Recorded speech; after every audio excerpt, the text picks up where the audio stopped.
नमस्कार दोस्तों, आज हम बात करेंगे एक ऐसे महापुरुष की जिन्होंने अपने ज्ञान और करुणा से पूरी दुनिया को रोशनी दी। यह कहानी है गौतम बुद्ध की, जिनकी शिक्षाएं आज भी हमें सच्चा मार्ग दिखाती हैं। तो चलिए उनके जीवन के इस प्रेरणादायक सफर को सुनते हैं। इस्टिडुआई 300 बहुत समय पहले नेपाल के लुम्बिनी नामक स्थान पर एक राजा शुद्धोधन का शासन था।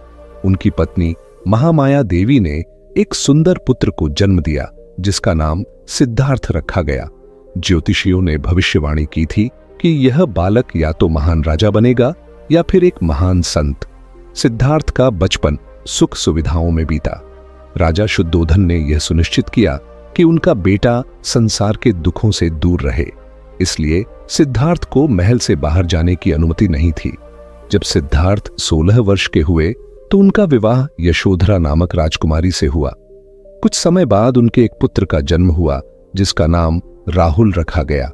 लेकिन इन सांसारिक सुख सुविधाओं के बावजूद सिद्धार्थ के मन में एक अजीब सी बेचैनी थी।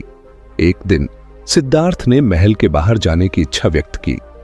राजा शुद्धोधन ने उनकी इस इच्छा को अनिच्छा से स्वीकार कर लिया। महल के बाहर सिद्धार्थ ने 4 महत्वपूर्ण दृश्य देखे। एक बूढ़ा व्यक्ति जिसकी कमर झुकी हुई थी, एक बीमार व्यक्ति जो दर्द से कराह रहा था, एक मृत व्यक्ति जिसे लोग श्मशान ले जा रहे थे, एक संत जो शांत और प्रसन्न दिख रहा था। इन दृश्यों ने सिद्धार्थ को गहराई से प्रभावित किया। उन्होंने सोचा, जीवन में तो सबको बूढ़ा होना है, बीमार होना है और अंत में मरना है, लेकिन यह संत इतना शांत कैसे है?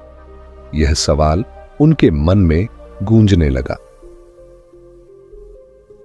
उस रात सिद्धार्थ ने एक बड़ा निर्णय लिया।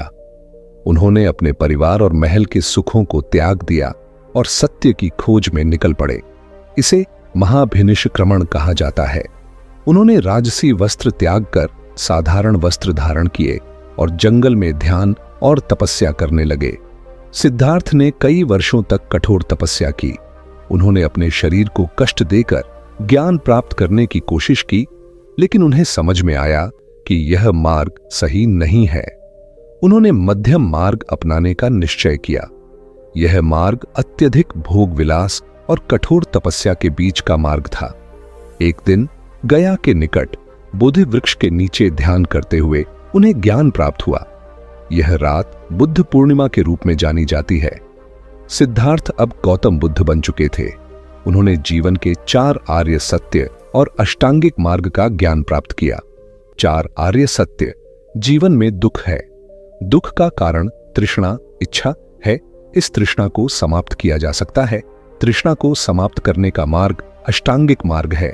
अष्टांगिक मार्ग सम्यक दृष्टि, सम्यक संकल्प, सम्यक वाणी, सम्यक कर्म, सम्यक आजीविका, सम्यक प्रयास, सम्यक स्मृति, सम्यक समाधि। बुद्ध ने ज्ञान प्राप्ति के बाद पहले 5 शिष्यों को बनारस के सारनाथ में अपना पहला उपदेश दिया, जिसे धर्मचक्र प्रवर्तन कहा जाता है। इसके बाद उन्होंने अपना पूरा जीवन लोगों को ज्ञान और करुणा का संदेश देने में बिताया। गौतम बुद्ध ने हमें यह सिखाया कि जीवन में शांति और सुख बाहरी वस्तुओं से नहीं, बल्कि भीतर की समझ और संतोष से आता है। उनकी शिक्षाएं आज भी हमें सत्य और अहिंसा का मार्ग दिखाती हैं। तो दोस्तों, यह थी गौतम बुद्ध की कहानी। अगर आपको यह कहानी प्रेरणादायक लगी तो इसे अपने दोस्तों के साथ साझा करें। हमें कमेंट करके बताएं कि आपको यह कहानी कैसी लगी। धन्यवाद।